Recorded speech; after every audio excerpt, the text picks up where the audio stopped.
প্রিয় দর্শক আসসালামু আলাইকুম, ওয়েলকাম মাই চ্যানেল। কেমন আছেন সবাই? আশা করি সবাই ভালো আছেন। চলে আসলাম আজকে আরেকটা নতুন রেসিপি নিয়ে অনেক দিন পরে। আজকে আপনাদের সাথে শেয়ার করব শাকের রেসিপি। মূলার শাক আমরা অনেকেই পছন্দ করি না, আবার অনেকেই পছন্দ করি।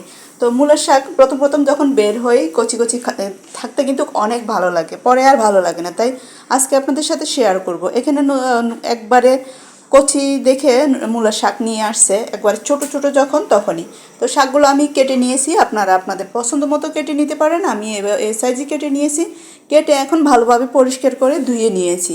ধুয়ে এখন আমি সিদ্ধ বসিয়ে দিব একটু লবণ দিয়ে, যাতে এখানে যে লবণটা দিব আর যাতে দ্বিতীয়বার না দিতে হয় ওইভাবে লবণটা দিতে হবে। লবণ দিয়ে আমি সিদ্ধ বসিয়ে দিয়েছি। আর এখানে পেঁয়াজ কুচি, মরিচ আর হলো রসুন কুচি নিয়েছি। একটু শাকের মধ্যে রসুন কুচিতে একটু বেশি দিলে ফ্লেভারটা খুবই ভালো লাগে, আর খেতেও কিন্তু অনেক ভালো লাগে।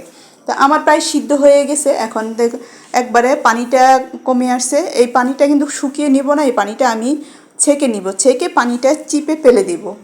তো আমার প্রায় সিদ্ধ হয়ে গেছে। এখন আমি স্ট্রেনারে আমি পানিটা ছেঁকে নিব, ছেঁকে পানিটা হাতের সাহায্যে আমি চিপে ফেলে দিব। এই শাকের মধ্যে পানি থাকলে কিন্তু ভালো লাগে না, আর বেশি একটা টানবেও না। চুলে একটা কড়াই বসিয়ে দিয়েছি, এখন দিয়ে দিব পরিমাণ মতো তেল। আর শাকের মতো সবসময় একটু তেলটা বেশি করে দিলে অনেক ভালো লাগে। তা আমি চুলে বসিয়ে দিলাম, আর এই যে আমি হাতের সাহায্যে চিপে পানিটা ফেলে দিয়েছি। এখন আমি চুলায় তেল দিয়ে দিব। অনেকে কিন্তু মূলার শাক পছন্দ করে না, আবার অনেকে কিন্তু ভালোই পছন্দ করে। তো পরিমাণ মতো তেল দিয়ে দিলাম। এখন দিয়ে দিব পেঁয়াজ কুচি, রসুন কুচি এবং কাঁচামরিচ। জালটা শাকের মধ্যে একটু বেশি দিতে হয়, জাল আর হলো রসুন রসুন কুচিটা একটু বেশি দিলে ভালোই লাগে। দিয়ে দিলাম পেঁয়াজ কুচি, রসুন কুচি, দিয়ে দিব কাঁচামরিচ কুচি। আর এগুলো সবগুলো আমি একসাথে ব্রাউন কালার করে ভেজে নিব। একটু সময় নিয়ে ব্রাউন কালার করে যদি শাক ভাজে তাহলে সুন্দর একটা ফ্লেভার আসে, খেতে কিন্তু অনেক ভালো লাগে। বিশেষ করে আমি রসুনটা একটু বেশি ব্যবহার করি, আর শাকের মধ্যে রসুনটা একটু ব্যবহার করলে খেতে কিন্তু খুবই ভালো লাগে, ফ্লেভারটা খুবই ভালো লাগে।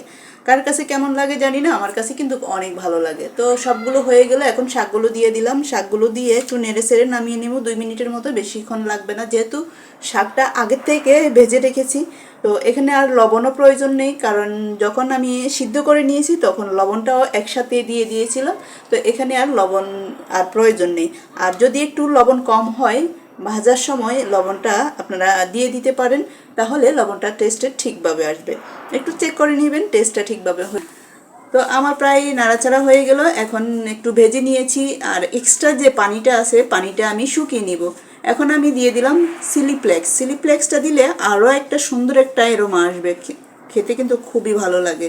এটা হলো চিলি ফ্লেক্সটা হলো আপনারা অপশনাল, আপনারা চাইলে দিতে পারেন, নয়তো বা না স্কিপও করতে পারেন। তো আমি সবসময় যে কোনো শাক রান্নার শেষে যখন নামিয়ে নিব তখন একটু চিলি ফ্লেক্স দিয়ে দিই। খেতে কিন্তু অনেক ভালো লাগে, আর ফ্লেভারটা খুবই ভালো লাগে। তো হয়ে গেল আমার শাকের রেসিপি। এখন আমি নামিয়ে গরম গরম পরিবেশন করব। তো দেখতে যেমন কালারটা খুবই সুন্দর হয়েছে, খেতেও কিন্তু অনেক মজার হয়েছে। তো আমার এই রেসিপিটি আপনাদের কেমন লাগলো? যদি ভালো লেগে থাকে লাইক কমেন্ট শেয়ার দিয়ে সবাই পাশে থাকবেন। সবাই ভালো থাকবেন, সুস্থ থাকবেন। আবার দেখা হবে যে কোনো রেসিপি দিয়ে। সবাই ভালো থাকবেন। আল্লাহ হাফেজ।